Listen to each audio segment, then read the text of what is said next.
we were discussing urdg uniform rules for demand guarantee. This is the fourth session. The guarantor shall without delay transmit a copy of the complying demand and of any related documents to the instructing party, or where applicable to the counter guarantor for transmission to the instructing party. So whenever a demand is received by the guarantor, they shall transmit a copy of the complying demand to the instructing party or to the counter guarantor. However, neither the guarantor nor the instructing party may withhold payment for non-transmission. So when a claim is received and if it is found to comply, then the copy of the claim has to be shared by the guarantor to the instructing party or the counter guarantor, and counter guarantor will further share with instructing party. However, non-receipt of this copy of complying demand shall not be the reason for delay in reimbursement or payment. Extend or pay. When a complying demand includes as an alternative a request to extend an expiry, the guarantor may suspend payment for a period not exceeding 30 calendar days. When a complying demand includes as an alternative a request for extend the expiry of the guarantee, the guarantor may suspend payment for a period of not exceeding 30 calendar days. The decision has to be taken within 5 business days after the receipt of the demand as to whether it is complying or not. When found complying, and if there is an alternative request to extend the expiry, then the guarantor may suspend payment, because if found complying they are supposed to pay immediately. The guarantor may suspend the payment for a period not exceeding 30 calendar days following its receipt of demand. Where following such a suspension the guarantor makes a complying demand under the counter guarantee, then the counter guarantor shall suspend for a period up to 4 days less than whatever has been suspended by the guarantor. Counter guarantor may suspend payment for a period up to 4 days less than what has been suspended by the guarantor. So if the guarantor suspends the payment for 30 days, counter guarantor shall suspend the payment for 26 days. The guarantor shall without delay inform the instructing party, or as the case may be, the guarantor, of the period of suspension of payment. The guarantor shall inform the counter guarantor of the suspension. Counter guarantor shall inform the instructing party of the suspension of payment, which means the complying demand has been received, but because there is an alternative request to extend the validity of the guarantee, the claim has been suspended. The guarantor shall without delay inform the instructing party or the counter guarantee of the period of suspension. The demand for payment is deemed to be withdrawn if the period for extension requested in the demand or otherwise agreed by the party making the demand is granted within the time. The demand for payment is deemed to be withdrawn if the extension requested is granted within the time allowed. If the extension of the validity of the guarantee is agreed and allowed within the time allowed, then the demand for payment is deemed to be withdrawn. If no such period of extension is granted, then the demand shall be paid without the need for presenting any further document. The guarantor or counter guarantor may refuse to grant extension and insist on paying the guarantee, even if requested by the instructing party to do so.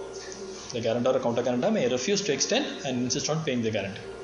The guarantor shall without delay inform its decision to the instructing party or counter guarantor. Guarantor and counter guarantor assume no liability for payment suspended during the permissible period for extension, pending extension of the non-complying demand.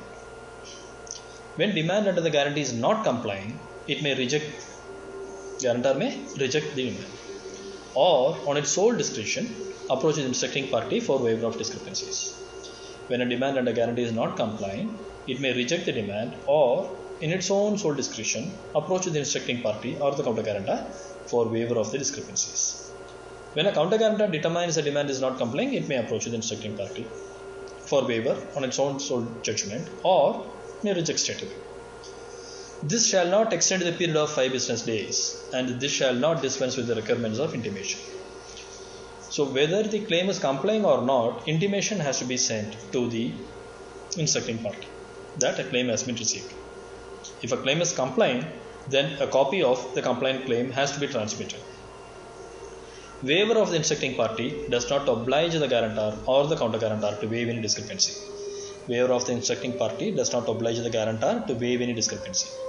So in case of an extend or pay, we saw that even if the instructing party of the counter guarantor want to extend, the guarantor may choose to pay the guarantee.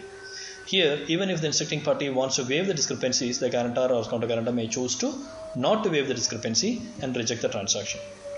And in the first instance, when found not complying, they may, on their sole judgment, approach the instructing party for waiver. This shall not exceed the 5 business days available. When a guarantor rejects a demand, they shall give a single notice. They shall give a notice to the effect that the presenter of the demand.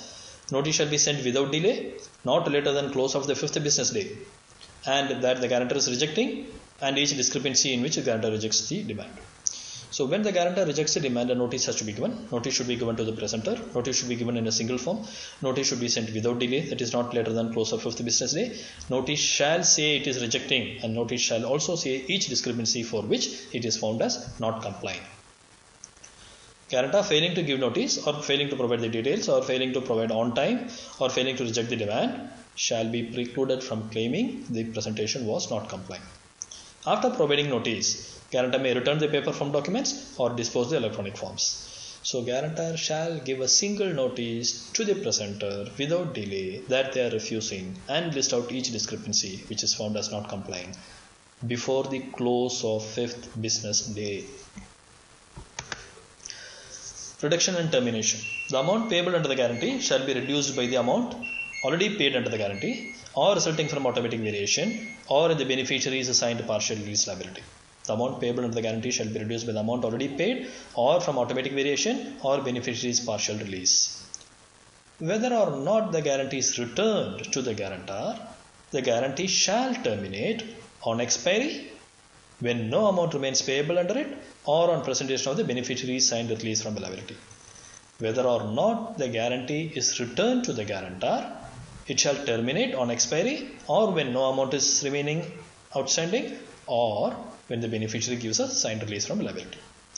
If a guarantee states neither an expiry date nor an expiry event, guarantee shall terminate after lapse of 3 years from the date of issue. If the guarantee states neither an expiry date nor an expiry event, the guarantee shall terminate 3 years of the date of issue, provided the guarantee is subject to urdg 758. So the amount payable is reduced by the amount already paid, or automatic variation, or signed release. The guarantee terminates on expiry, or when the amount remaining is 0, or when again signed release. And if no date or event is indicated 3 years after the date of issue, the guarantee will terminate. If counter guarantee states neither expiry date nor an expiry event, then it shall terminate 30 days after the termination of guarantee. Counter guarantee shall terminate 30 days after the termination of guarantee if counter guarantee is silent on the expiry date or expiry event. If the expiry date is not a business day, then it will be extended to the first following business day. If the expiry date is not a business day, it shall be extended to the first following business day. When the guarantee terminates as a result of no outstanding amount or release of a liability, guarantor shall without delay inform the instructing party. When the guarantee terminates for no outstanding amount or release of a liability, guarantor shall without delay inform the instructing party. Force majeure situations. What is force majeure? Force majeure is usually called acts of God. Situations which are outside the control of the issuer. Force majeure are situations which are outside the control of the guarantor, due to which business is interrupted. It is not a force majeure if business is not interrupted. Business interrupted means the action that is supposed to be taken under these rules could not be taken because business was interrupted because of force majeure. When a presentation or payment under the guarantee is prevented by force majeure, then guarantee shall be extended for a period of 30 calendar days from the date on which it would have expired. When a presentation is prevented because of force majeure, guarantee shall be extended for 30 calendar days after the date on which guarantee would have otherwise expired. Guarantor shall, as soon as practicable, inform the instructing party. Guarantor shall inform the instructing party. The running time for examination is suspended until resumption of business. The running time for examination to determine whether the presentation is complying is suspended until resumption of business. If a complying demand is there and payment is not made, the time for payment is suspended until resumption of business. The time for payment is suspended until resumption of business. The time for examination is suspended until resumption of business.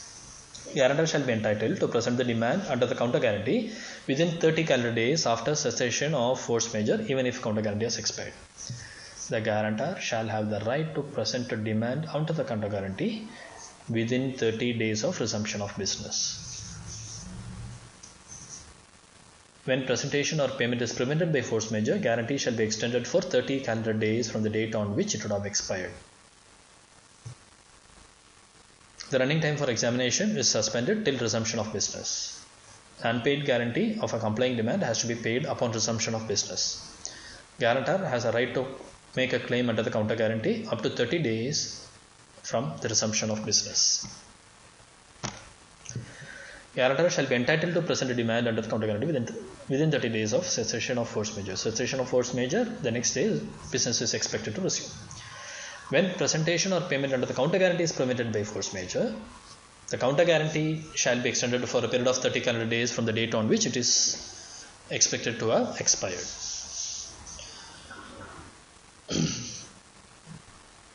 Counter guarantor shall inform the instructing party of the force majeure. The counter guarantee will be extended for 30 days from the date on which the counter guarantor informs the guarantor of cessation of force majeure. In case of a guarantee, the guarantee is extended for 30 calendar days from the date on which the guarantee is expected to have expired. Here we have 30 calendar days from the date on which guarantee would have expired. From such an expiry date, it is extended for 30 days. In case of counter guarantee, it is extended for a period of 30 calendar days from the date on which counter guarantor informs the guarantor of the cessation of force majeure. So, counter guarantor will inform the resumption of business, and from that date 30 days is available in case the counter guarantor's office was closed and business interrupted because of force majeure. In case guarantor's business was interrupted because of force majeure, the guarantee will extend for 30 calendar days from the date it would have expired, and the guarantor shall, upon resumption of business within 30 days, claim from the counter guarantee. The running time for examination for the counter guarantor also is suspended till resumption of business, and in case a complying demand is not paid, it shall be paid upon resumption of business. This concession is not available for closure of business of the beneficiary due to interruption of business by force majeure reasons. We shall take a short break and come back shortly.